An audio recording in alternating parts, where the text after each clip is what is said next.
Hey folks, I felt compelled to make another video because I continue to watch videos that are being put up on YouTube concerning Rapture, September 23, 24 this year, 2025. And it seems that there are two factions that are fighting one another. And I'm just here to tell you that both sides are wrong. And I know that doesn't make a lot of sense to most of you that are watching this, because you either believe that the confirmations and the prophecies and the people that are saying that the rapture is going to happen September 23rd, 24th, and that Jesus told them or appeared to them or came to them in a dream or a vision, or that they put out some sort of a test to God and God, put something in their path that, made them, it was confirmation to them.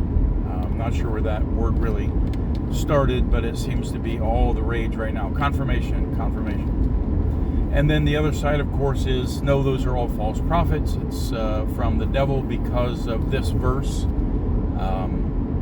for Matthew chapter 24, that no man of that day knoweth no man, not the angels of heaven, but the Son only, but the Father only, not even the Son.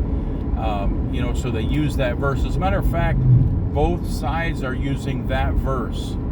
The side that's using that verse to say that it is happening in September is saying that because of that verse, it's alluding to, or a euphemism for, referring to the Feast of Trumpets.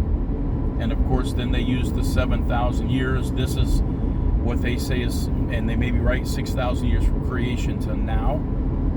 And, now we have 7 years of tribulation, and then 1,000 years of millennial reign. And, I don't argue against that, but the problem with it is, if they're using that verse to say that it's referring to the Feast of Trumpets, well, if that's the case, it's referring to the Feast of Trumpets, but it's not referring to the rapture, because Matthew 24 does not even discuss rapture. It discusses the second coming, the destruction of the temple, and the end of the world. So of the day of the end of the world, no man knows. God only knows this, and that's not going to happen this month, the end of the world. We haven't had our tribulation. We haven't had our millennial reign. So we're well over 1,000 years from the end of the world. So don't even try to put those two together. But the other side, sitting on the prosecution side, are those who are saying, no, you're false prophets. And the reason you're false prophets is because of that same verse. Of that day knoweth no man, not the angels, nor the Son, but the Father only. And I'm sorry, I'm misquoting it. I'm driving and not able to glance down at a passage. So, so that's their argument as well. They're both arguing the same verse for their cause, but in both cases, it's not referring to what they're talking about, which is the rapture. So it's time we, sit back, reread the Bible, and maybe take it to the Lord and say, is it possible that this is referring to what it says it's referring to, the end of the world? And of course, you'll see that it is, and it does. It's not referring to the rapture. The concept of the rapture, the mystery of the rapture, had not been revealed until many years after that that event took place, the Olivet Discourse. So, that was Paul writing about it in Corinthians and Thessalonians. He revealed the mystery of the rapture, and when the rapture takes place, that also is hotly contested and debated. Some people say that it'll happen sometime before the tribulation starts. Others say that it is the moment that the tribulation starts.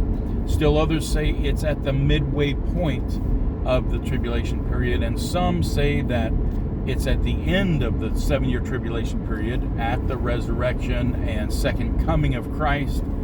That all happens then. I'll be honest, I'm not going to tell you that I think it's this or I think it's that. I think I don't have full understanding, because people that I trust on both sides of that argument are at odds.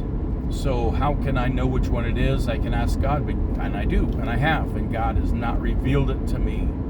It is, to me, it seems like if it were important, He would, and He hasn't. So I would ask you to take this whole event with a grain of salt.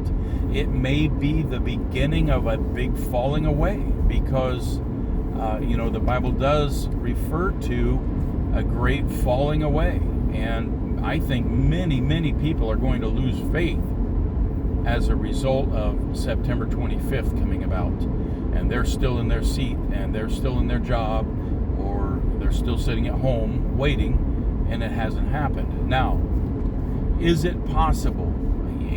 I do believe that all things, significant things, are happening on feast days. They're not the Jewish feasts. Please stop saying that. They're the Lord's feasts. And the birth of Christ, and of course, the crucifixion and the burial, the resurrection and the ascension of Christ, they all they all happened at significant feast day moments. So I think future significant events, such as the second coming of Christ, and the other things that we anticipate still in prophecy, will probably happen on feast days, just going by the past track record. But it doesn't guarantee that the rapture will happen on a feast day. So I have friends that say, yes, it will happen on a feast day, but it won't be the Feast of Trumpets. The Feast of Trumpets is reserved for something else, i.e. the second coming of Christ. And that is a separate event from the rapture.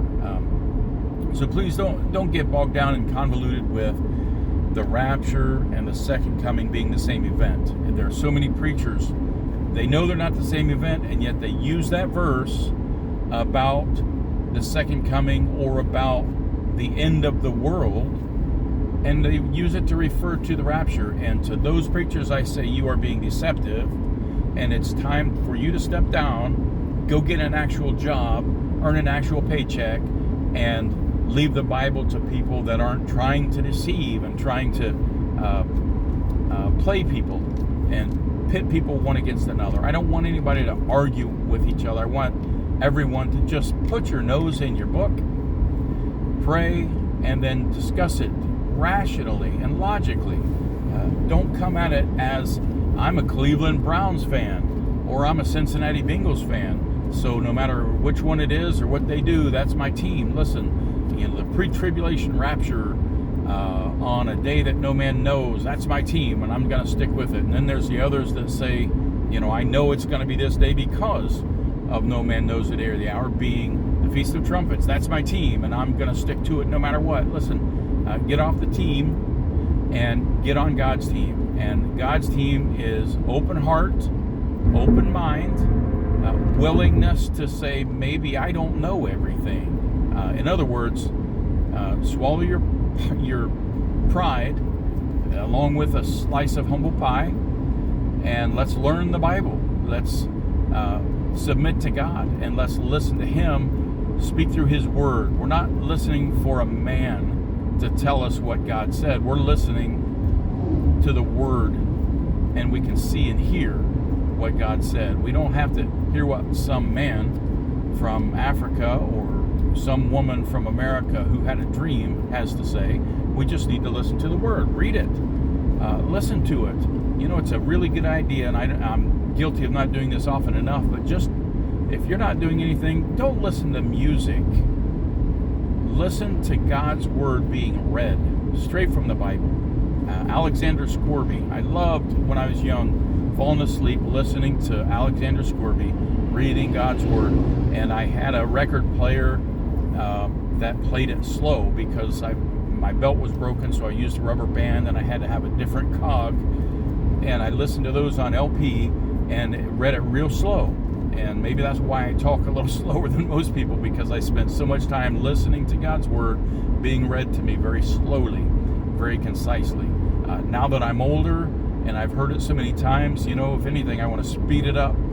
But it's not a bad idea to just listen to it over and over and over until it sinks in. And then maybe you'll realize that when Jesus himself said, "Of that day and hour knoweth no man," he was not referring to the rapture.